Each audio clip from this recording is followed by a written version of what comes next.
Jail ചാടിയ കൊടുംകുറ്റവാളി ഗോവിന്ദച്ചാമി പിടിയിൽ. +2 കഴിഞ്ഞവരാണോ നിങ്ങൾ? ഏവിയേഷൻ മേഖലയിൽ ഒരു മികച്ച ജോലിയാണോ നിങ്ങളുടെ ലക്ഷ്യം? എങ്കിൽ കേരളത്തിലെ നമ്പർ 1 ഏവിയേഷൻ കോളേജ് ഞങ്ങൾ സജസ്റ്റ് ചെയ്യുന്നു. Airport college of aviation and management studies, Payyanur.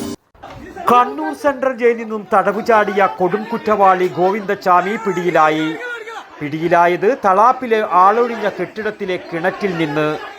നാട്ടുകാർ നൽകിയ വിവരത്തെ തുടർന്ന് നടത്തിയ തെരച്ചിലിലാണ് ഇയാളെ പിടികൂടിയത്. പോലീസിനെയും നാട്ടുകാരെയും കണ്ടയുടൻ ഇയാൾ കിണറ്റിലേക്ക് ഒളിച്ചിരിക്കുകയായിരുന്നു. പോലീസ് കിണറ്റിൽ നിന്ന് പൊക്കിയെടുത്തു. കറുത്ത പാൻ്റാണ് വേഷം, ഷർട്ട് ധരിച്ചിരുന്നില്ല. ഗോവിന്ദച്ചാമിയെ വിശദമായി ചോദ്യം ചെയ്യും. ജയിൽ ചാടാൻ ആരെങ്കിലും സഹായിച്ചോ എന്നതിനെക്കുറിച്ചും അന്വേഷിക്കും. വളരെ ആസൂത്രണത്തോടെയാണ് ഗോവിന്ദച്ചാമി ജയിൽ ചാടിയതെന്ന് ജയിൽ DGP ബൽറാം കുമാർ ഉപാധ്യായ പറഞ്ഞു. ഏത് രീതിയിലേക്ക് ഈ പ്രതി പുറത്തു വന്നു എന്നുള്ളതൊക്കെ കൂടുതലായിട്ടുള്ള വിശദീകരണത്തിലൂടെ, കൂടുതൽ അന്വേഷണത്തിലൂടെ മാത്രമേ നമുക്കിപ്പോൾ പറയാൻ വേണ്ടി കഴിയുള്ളൂ. പ്രാഥമികമായിട്ട് ഈ പ്രതി പുറത്തു വന്നതിൻ്റെ പിന്നാലെ ഈ പ്രതി കുറച്ചൊരു പ്രിപ്പറേഷൻ നടത്തിയുള്ളൂ.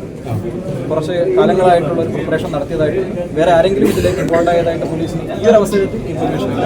അത് കൂടുതൽ അന്വേഷണത്തിന് വിധേയമാക്കേണ്ടത്. അതീവ സുരക്ഷാ സെല്ലായതുകൊണ്ട് തന്നെ രാത്രി അവിടെ പാറാവ് പുറത്ത് പാറാവ്, അതൊക്കെ കൂടുതൽ അന്വേഷണത്തിന്റെ ഭാഗമായി പറയേണ്ടുന്ന കാര്യങ്ങളാണ്.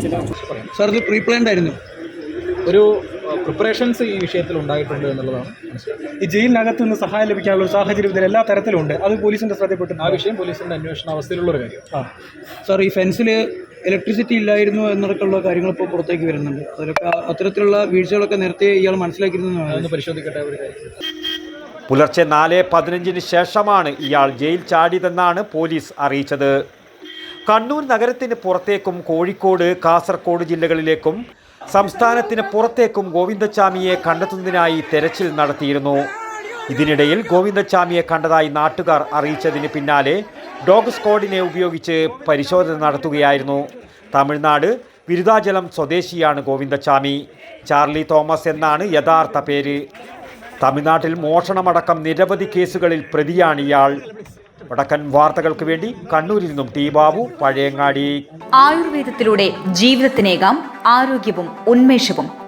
കേശവതീരം ആയുർവേദ ഹോസ്പിറ്റൽ, ഏഴിലൂട്. പ്രകൃതിയുടെ മടിത്തട്ടിൽ വിശാലമായ ഇക്കോ ഫ്രണ്ട്ലി ക്യാമ്പസ്. ഒഴിച്ചിൽ, കിഴികൾ, ധാര, വസ്തി, നസ്യം, പഞ്ചകർമ്മ ചികിത്സകൾക്കെല്ലാമുള്ള വിപുലമായ സൗകര്യം. മികച്ച ചികിത്സ ഉറപ്പുവരുത്തുന്ന സ്പെഷ്യാലിറ്റി വിഭാഗങ്ങൾ. വിദഗ്ധ ഡോക്ടർമാരുടെ സേവനം. കൃത്യതയാർന്ന പരിചരണം. പ്രകൃതിദത്ത ഭക്ഷണം. കേശവതീരം ആയുർവേദ ഹോസ്പിറ്റൽ, ഏഴിലോട്, കണ്ണൂർ.